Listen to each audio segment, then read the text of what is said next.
when we started this letter, we saw that literally every word that the Ramban used was picked very carefully. He used verses from the Torah. He made sure that every sentence was literally written like a Sefer Torah, where each word was picked carefully. And he started by telling his son, accustom yourself to speak gently to all people at all times, meaning that it doesn't matter what the other person is.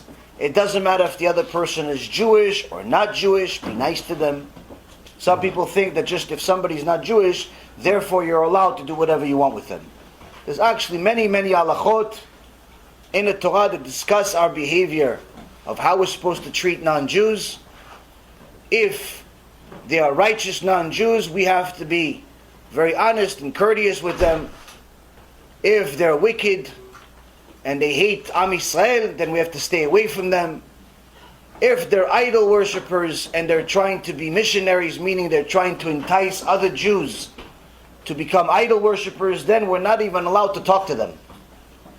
So for example, if chas v'shalom, the day will come and some Christian missionary will knock on your door and he's going to say, hi, how are you doing today? And he sounds really nice and he has a nice friend next to him and they all, they look all appropriate, like they work at Staples. And, hi, how you doing, sir? Have you reviewed your Bible? Did you learn about Jesus lately? That guy, don't even have a conversation with him, even if you're an expert. Even if you're an expert, the only thing you're supposed to do is shut the door in their face. Why? Allah says, the Torah says, you're not allowed to speak to such a person, because even if you just simply let him speak and you don't respond, listening to his words can hurt your neshama. So much so that the Gemara in Masechet Avodah Zarah says, Rabbi Eliezer HaGadol, the rabbi of Rabbi Akiva, one time was approached by one of these Christian missionaries. And this Christian missionaries said some things, and one of the things that he said was funny, was entertaining. Not necessarily a thing of wisdom, not necessarily something that we'll learn from, but Rabbi Eliezer found it funny, found it entertaining. Later on, Rabbi Eliezer found himself punished by a Kadosh Baruch Hu, where the Romans almost killed him after torturing him. And when he reviewed his own actions, like every one of us is supposed to do every day, review our actions, why do we get good, why do we get bad, where do we stand in our life? When he reviewed in his actions, he realized that the reason why Kadosh Baruch Hu punished him and almost killed him was because he allowed himself to listen to the words of a missionary and was actually entertained by it. So much is the danger of listening to something that's impure. So if somebody comes to you and tells you that they want to talk to you about something like this, you have to literally shut the door in their face, because Torah says you shouldn't be even 6 feet next to them, because they're that dangerous. In this generation, they're more dangerous than they've ever been before, these missionaries. These Christian missionaries are the most dangerous, and the reason why is because for the first time in history, they're pretending to be Jews.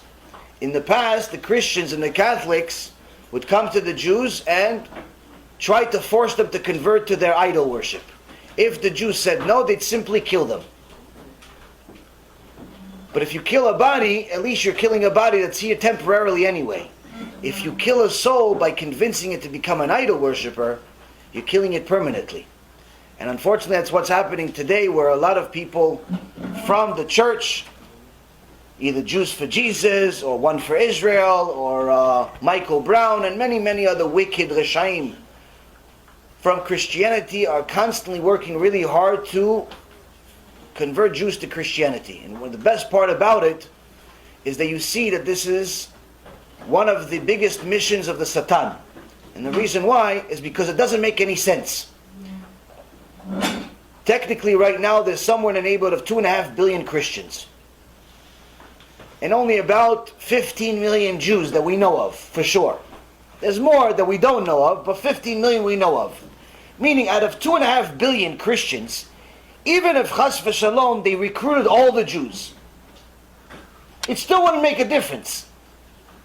From 2.5 billion to 2.5 and 0.5 doesn't make a difference. Meaning, so it doesn't make any logical sense for them to invest even $1, 1 cent, 1 minute on Am Yisrael. Why don't they go spend it on the rest of the world?